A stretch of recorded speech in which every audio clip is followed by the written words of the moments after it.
20 fonctionnaires et à réserve stratégique bauti bongo formation na mboka Égypte. Bolanda reportage oyo.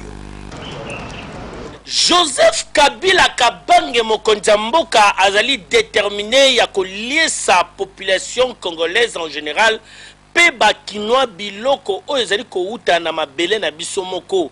Yangola par l'entremise ya réserve stratégique ya République démocratique du Congo auti kotinda 20 mama mokoka na Égypte esika pi bauti kosala 2 semaines ya formation pour na technique agricole. Formation oyo ekotisi ba mama oyo na ligne droite ya 5 chantiers ya République na makambo etali agriculture, éducation pe pona kopesa mama lokumu na cadre toujours ya ko soutenir ba action ya ba mama.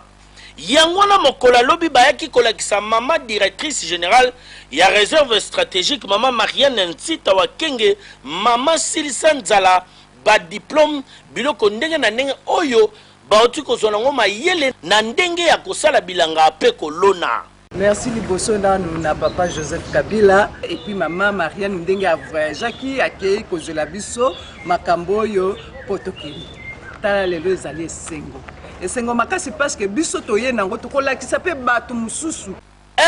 Série ya ba formation oyo en technique d'agricole na Égypte ezali ko continuer pour lobby 20 maman mususu pe bazali ko kende kaka pona ko renforcer capacité ya ba maman na makambo etali ko sala bilanga pe kolona oyo ko permettre la République démocratique du Congo kolia biloko oyo ezali ko uta na mabele na yango moko pote mabele ezali riche kasi bato mayele nde bazangi pona ko salela yango.